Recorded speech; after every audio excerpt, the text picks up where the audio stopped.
There you go. How about that? Awesome. Welcome. Thanks, Jukes. Thank you. All right, Sasha. Sasha Muir. Muir. Muir. It's English. I'm sorry. Everyone butchers my last name as well. So. All right. So I read your profile. Awesome stuff. So let me give you guys just a brief lowdown. So Sasha is the founder of Butter London. If you're not familiar with Butter London, it's a highly influential male brand, known for its fashion forward catwalk colors. Is that right? Fashion forward catwalk colors. Awesome and Yep. innovative non-toxic formulation. So she's also the founder of Bebe. I'm sorry, I have all this stuff. Bebe. Bebe is a luxury handbag and accessories brand.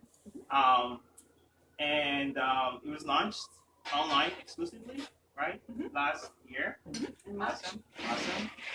Sasha is also obviously a female entrepreneur, an advisor, also the mother of 3 awesome kids, right? Yep. All right, awesome. And so, you know what? Just give us your history. Like, I don't want to go down this road. Like, just give us your history. Like, how did it all start for you? Like, Well, hi everybody. I'm delighted to be here. Thanks for having me. A number of you have tried to guess where I'm from, but at least you're trying to guess where I'm from. So I'm originally English, and I moved to Seattle 13 years ago. Prior to that, I had graduated from INSEAD Business School, which is just outside of Paris, and it's one of Europe's leading business schools. Prior to that, I was a management consultant, and prior to that, I got my master's in engineering from Cambridge in the UK. So had a kind of varied pattern going through, but it all kind of makes sense to me, at least to where I'm going now. Coming to Seattle was not on my plan. So when I got here, that's another story for afterwards, looked around and decided, what was it that I wanted to do, and saw that the kind of a fresh start in Seattle would be the best place for me to actually realize my kind of long-term dream of becoming an entrepreneur.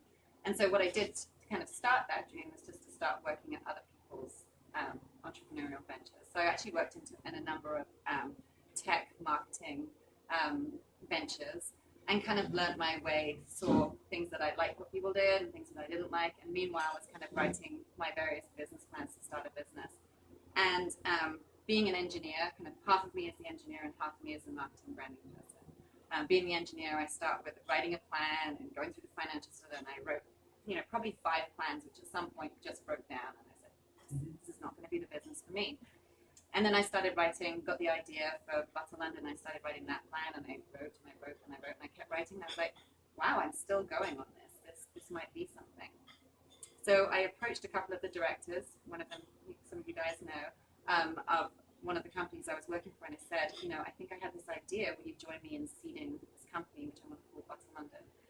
And they did, and so I started that company, and that was back in 2015, so we're actually celebrating our 10-year anniversary this year. So that's Butter London. So Butter London, I started, my kind of thing is to find established markets and find a niche within that, and then use that niche to kind of blow up the category. So with nail polish, it's an everyday product. I mean, all the ladies in the room probably have tens of these in your bottom drawer, and back in 2015, it was really a low commodity product. It was on the lowest kind of pole in the beauty kind of totem pole. And my idea was to elevate it. And the way I wanted to do that was to use a non-toxic formulation that no one had done in the States, and then also make it very high fashion. So with that in mind, that was my niche that I was going after, along with airport retail stores, and I would build the business through that. So that's that company. To end the story on Butter London, we just recently sold a majority stake to a private equity company, and I'm now no longer operationally involved in that company at all. And so myself and my investors got a nice payout, and we're waiting for them to do their 3-year plan, ever hopeful, to be able to sell that onto a strategic. So it's been a really great success story, an amazing platform for me to kind of cut my teeth in being an entrepreneur. So from there, I've obviously then I actually launched Butter London, and then before I took the first step, I said, I have to tell you something, I'm pregnant. Will you still fund me? Which is crazy, right? But I've had 3 children, and my latest venture is called Bebe. And this time I'm going after the mass luxury handbag and accessories world.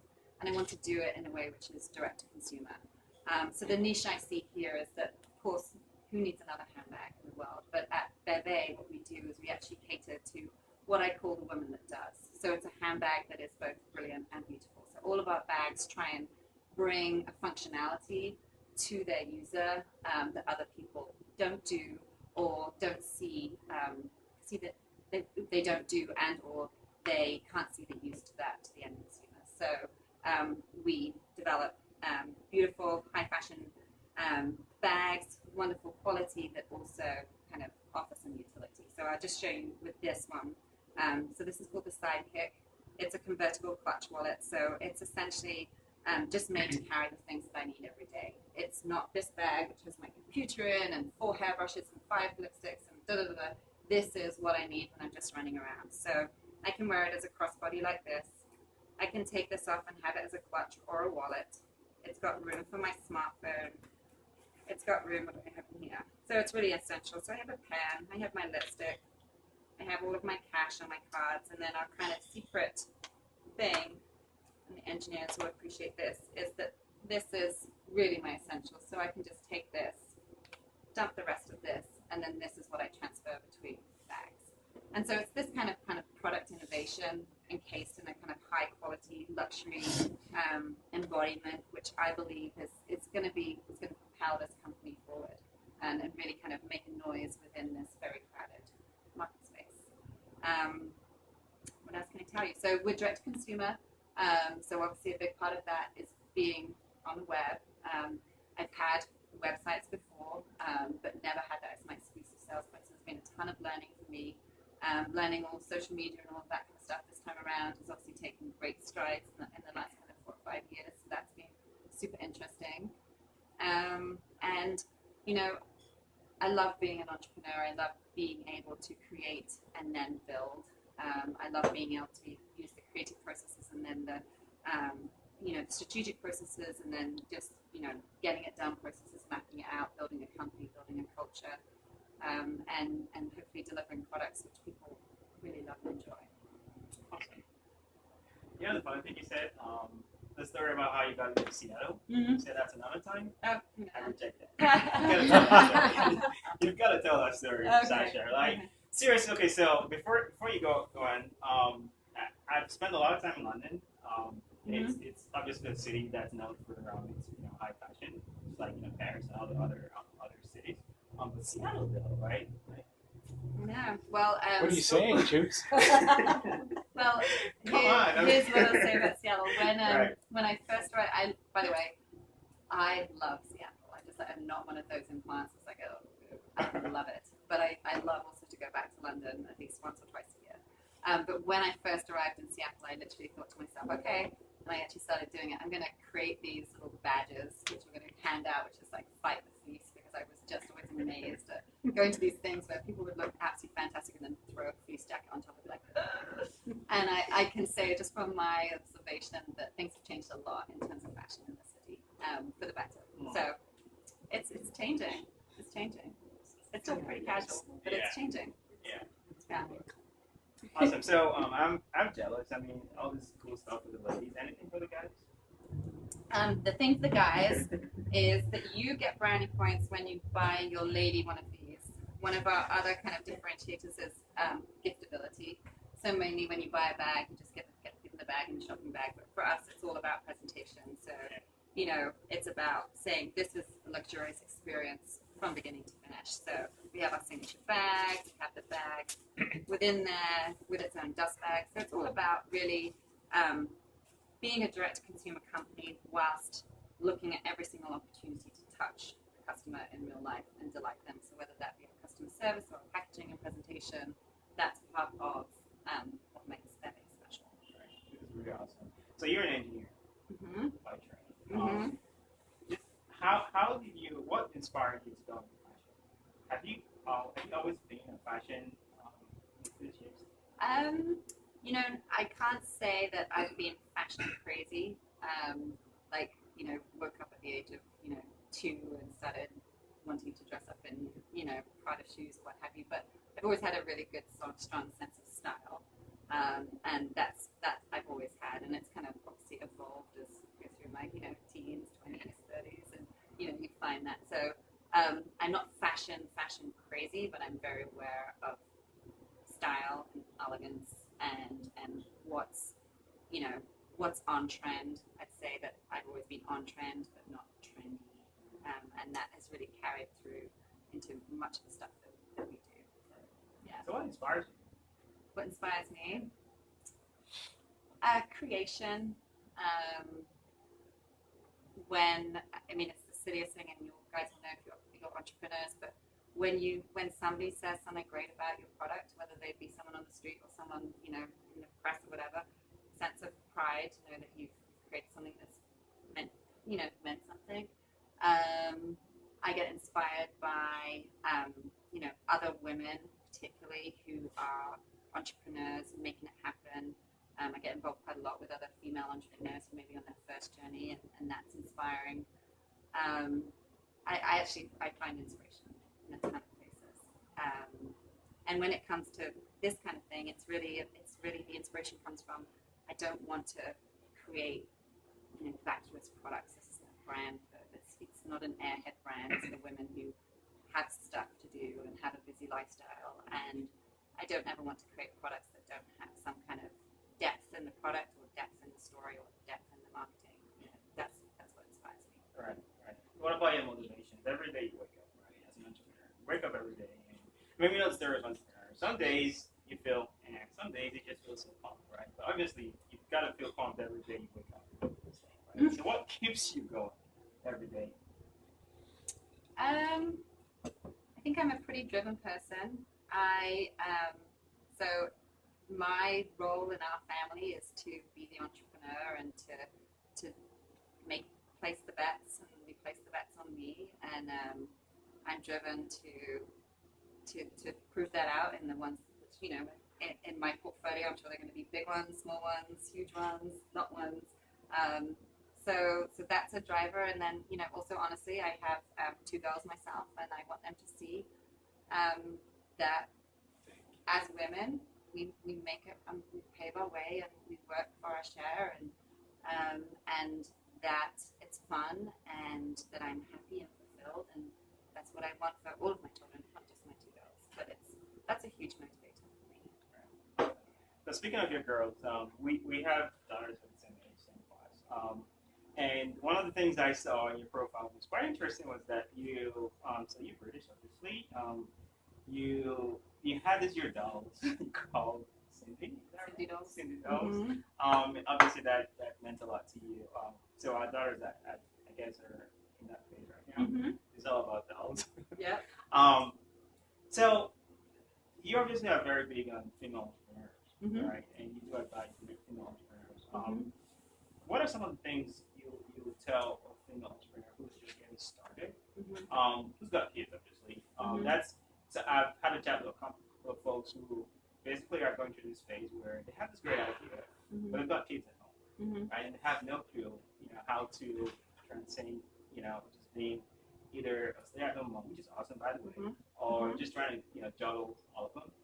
You have listened to. So how do you do it, and how do you advise female entrepreneurs or want to be entrepreneurs? So one of the sorry for the guys, but one of the things that I say is, for me, I'm a better mother because I work, I'm an entrepreneur, and I'm a better entrepreneur and worker because I'm a mother. So that's kind of my baseline.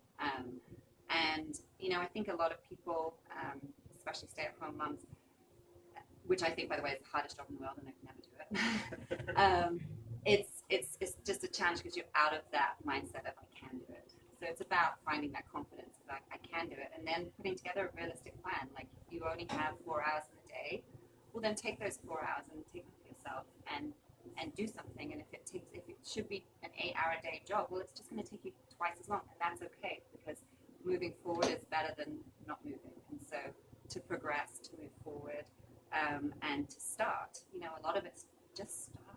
It will follow. If you don't start, you're never going anywhere. So just start. Don't worry about anything. Get it going, and then follow your plan. Be gentle with yourself and go. And it's the same for guys too. Everybody gets stuck. Yeah. get stuck. Are you afraid of failure? Yes, I am afraid of failure, definitely. And it's interesting. I just wrote about this week. And interestingly, with more success, the increase in failure, but increase in fear of failure for me actually goes up. So the fear of being, the one hit, the two hit wonder kind of trumps the fear of starting for me. And so, but I get over it. And so sometimes I have to get, sometimes I go down that non-confident route, and then I get back and I say, okay, this is what's really going on. And normally for me, it's something that's happening within the business, which seems a little insurmountable at the time. And then when I can figure out that issue, then I move on to the next stage. Yeah. So, how do you define success? Well, depends what day you ask me. So for me, really, success looks like growing the company to a size where it will become something that will live on for a very long time and has provided my family with, some financial security, and it's something that people in a certain segment might recognize. And then on another day, if you ask me, success is getting out there and doing something, no matter how big it gets, and just making an impact in any of those ways, outside of those two big choices. So, what are some of the challenges you've gone through your personal journey, your entrepreneurial journey, that you can talk about? Well, there's tons. I can talk about a point in growth with Butter London. It was in 2008. The company was almost insolvent, and we had to close, 4 out of our 5 stores at the end of the day, and lay off around 100 people. I mean, that was awful. I worked extremely hard with my board of directors and working with the leasing companies and everything to turn that around. And so, those were dark days. Probably learned as much from, that dark year as from the other 7 years. There's I don't think there's many entrepreneurs with a story where it's a straight line. And I think that, actually talking about these things is helpful for other entrepreneurs. It's not from here to 40 million in 10 short years. It's a rocky, hard road. So there's something that's really, really dear to my heart, and that's giving back to the community. You're quite involved in the community. Just go and all. Yeah, right? yeah. Yes, I am. How do you find time? Well, some days I think I just do everything badly. So, I also just, you don't do it all yourself. You surround yourself with good people, as many good people as the stage of the business can support. And I just think that, it's such a virtuous circle, right? And for me, the busier I am, the more effective I am. I'm one of those people when there's no fires to put out, I'm like, yeah, you can get very much done today. Whereas when there's energy and lots of stuff going on, and I can crack through a ton of work. I also work kind of odd hours, so I can, as an entrepreneur, you have your own schedule. So today I ran my own late union, hooray! In a beautiful day, and I can do that because I'm in charge of my own schedule. But often I'll work late at night when the kids will want to bed because I've chosen to do something else during the day that's either kid related or giving back related or whatever it may be. So I think that's a beauty of the lifestyle. It's a little crazy sometimes, but you just shift it around. So if you can look back at yourself, your younger self, like your 18-year-old. If you can look at your 18-year-old self right now, or 17-year-old, who's out of high school, trying to get on the same journey that you've gone through, what would you tell that person? I would say go for it, Sasha. I mean, I honestly, like, I've made a ton of mistakes and I've had a ton of successes in different ways, and I've had an amazing journey. I've traveled, I've had fun, I've had heartbreak. I mean, I think it takes it all. I don't know whether I would, don't be afraid, go for it. Like, yeah, that's it. That's what I would say to anyone. Yeah. I think that's awesome. So I think we might be folks here who are want to be entrepreneurs. You can actually just go for it. I mean, there's nothing else right to do. Just go for it. Yeah. All right. So thank you, Sasha. Any questions for Sasha? I have one. All right. You've decided to go direct to consumer with your bags. Yes. And bags are very touchable and sometimes impulse kind of purchase. So I'm kind of wondering why you decided to go that route. You're absolutely right. So you think that bags, and rightly so, are a purchase that people want to touch and feel. And I had to weigh that up against controlling the consumer experience, and also being able to get feedback from my consumer and control that consumer base. So it was a decision I was really aware of, that I was trading one for the other. And for me, at this stage of the business, understanding my consumer, what they like, what they don't like, how they buy, how they eat, all of that kind of stuff was more important than the potential kind of loss in that way. The way that I am trying to cross that hurdle, and it is a hurdle, is by using all the reassurance tools that I can do. So we have free shipping and free returns. That's an expensive kind of model, but I need that to take that fear factor away. What if I don't like it? We also will get about even more in 2015 to do direct-to-consumer kind of shows and events where we're showcasing the bag, but we're not setting up shop. So I think that, and then we also really celebrate our own consumers, and we use them as real advocates. People who have our bags absolutely love them, and we find ways to help them kind of spread the word for us. Have you looked into the whole celebrity endorsement thing? I have actually done a little bit of celebrity endorsement, and what's really interesting is it's not necessarily the greatest time to do this. Celebrities there's many lawsuits going on about who's endorsing who and who's paying for what and what have you. So we did a bit, and we did get some celebrities picking it up, and we did it in the proper way where we made them choose it, even though they were being gifted. And to be honest, it's more of a hurrah moment, and then it's gone. Yeah. It doesn't lead to, there's not longevity. And for us, like this brand, again, it's made for women that do. And we have a few celebrities that I consider in that classification, but for me it means you've got a lot on your plate. It's full to bursting. Your purse has got to work with you. And a lot of these celebrities, it doesn't really fit. You know that they have got their huge Chanel and it's empty because they've got a troop of people behind you. Yeah. So the potentially the resonance isn't there with the brand. I did try it. It was super fun. I was going to say there was. It was really fun. They have people, not purses, Yeah, kind of thing. Purses, yeah. And we're not. Our products are beautiful, but that's not the battle. That's not the niche I'm after, right?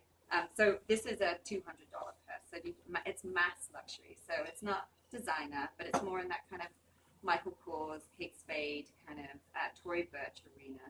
And, I'm not after winning the most fashionable, beautiful bag award. I'm after winning the bag that women who've got stuff to do go to because they're like, oh my God, this is beautiful and it works for my lifestyle. And so that is my niche. And so the celebrities, like I say, was darling fun. Like, oh my God, you're wearing it. Snap, post on the website, boom, gone. Yeah. Exactly. Yeah. And that it's just, if you ever think about it, it's a really interesting thing because you actually can't then use that photo. You then have to go to the publisher or the photographer of this photo to get the rights to it. And you're like, that's my bag, and I'm a small company, and I want to throw it across every piece of marketing collateral I have. But guess what? You got to pay for that. You got to pay for that, and more akin, you've got to actually find the person who's going to give you the number to let you pay for it. And it was fun. It was a fun ride. So why nail polish? That sounds a bit tricky. I mean, it's at the time that you got into it, it might have been, I guess, just neglected. Again, it seemed like just, it would have much margin. well, so what I did with Butter London is I created the mass luxury retail nail polish. So I created the margin, and then since then, So how do you do that? How do you do That's that placement? How do you elevate something that seems rather mundane into the into that well, the luxury and yeah. So again, for me and any product development, it's about looking for the differentiators. So when the first thing was I created a non-toxic formulation for the state. So when I got here and I started looking at business, I wanted to know, I was like, oh my gosh, there's formaldehyde, there's toluene in this, and it's just not allowed in Europe, right? So the first thing I'm like, I say, so this is a differentiator in a sea of sames. And then the next thing was to look at this packaging. So this is modeled off a Chanel perfume bottle. Everything else before Butter London was in the round thing, the long top, and it just all looked the same drugstore. So what I did was to create a differentiation in the packaging and put them together and said, this product is now worth 40% more than any other product. What do you think? So positioned it as Chanel nail polish up here and there was OPI down here, and I said, here I am. And at the introductory phase, how do you wedge your way into that? By having a differentiation, I mean, non-toxic. But you must have known something about the channel. I mean, about the whole distribution in terms of kind of the who's who in that. No, I never know anything about a new business I go into. Just throw yourself into it. Yeah, I love to learn. And how long did I mean, because it just seems cosmetics could be just such a horror show. Yeah. As far as distribution and, Well, we started off with our own store, so we had immediate distribution. And then so we you're started brick and mortar right from the start. Mhm. Okay. And then we started placing, actually, I don't know whether, Beehive Salon in Tangletown in Wallingford. That's the first client I had. So I walked in and said, make this display. I have these nail polishes. Do you want to have them? So you did really local grassroots kind of. Yeah, I always do. That's what I like to do. I like to learn. I like to grow slow. Like it's, unless you're, raising millions of dollars off the bat, there's product development, there's market development, there's learning, and that's part of the adventure and the excitement for me. And the way I believe in making good business. I like to get my hands into everything before I pass it on. Well, certainly airport placement was brilliant. I have to hand you It that. was until the recession hit. Yeah. You stopped going to Timing was airports. harsh. Alternative retail. Yeah, no, but it is. I was curious, as you look at these, you're looking mainly at physical products. As you look at different industries and you find these niches, how do you approach the design and the production pieces of these, like finding the right partners and things? Because Right. I imagine it can be pretty different from industry to industry. It is, but the way I do it is the same, I think. So I have a clear idea of the consumer and her needs, and then I find somebody who's an expert in design of the actual product, and I communicate that, and they design, and then I work with them to kind of finalize that to make sure it's meeting all those things. And then for production, it's really like, again, I don't work in industries that I have a lot of experience in, so it's a lot of pulling the thread on a jumper and putting yourself out there and saying, okay, do you know, and being kind of tenacious in terms of finding the right production partners. And it is crucial. It's absolutely crucial. But I guess one of my things that I think I may be quite good at is selling the dream to my production partners. So I tend to be able to get larger production partners to work with me because I share with them what my vision is. And I know it's not always going to work, but How much capital did you have to get started for which for the nail polish? 80,000 Self-funded. self-funded with two. Oh, right, you had investors. Sorry. That's quite a chunk. For a lot of startups. Yeah. I mean, it lasted us a very long time. Yeah. And you did retail, so Yeah. that's expensive. It is. Mm-hmm. I was curious about the supply chain versus your production partners. Is this offshore production? Mm-hmm. Yep. Any thoughts, comments, words of wisdom on offshore production? my thoughts and comments would be, I think that when you are vetting vendor partners, I think it becomes really obvious who is going to be a potential good partner, not to say they're going to be 100%, and who's not. And it's all about the communication and whether that communication works from the outset. And obviously, when you're working overseas, there's some kind of translation thing, but you can still garner a lot about the corporate culture of the company that you're having a dialogue with by their kind of responses, and whether they are open and interested in what you want and what you have to say and what changes you may have and all that kind of thing, or whether they're kind of like, this is it and this is it and this is it. So that's one answer. Have you gone and visited the facilities? I am going this March. So far, I have not. I'd love to talk to you after you do that. Yeah, I'm excited. I'm really excited. And I should say that, Made in America would be a wonderful thing to do. And I have scoured the States for some It's even close it's capability, really and tough. it's heartbreaking. It's heartbreaking. We, I think, are going to do a project here in Seattle with the Seattle Fashion Incubator, where they have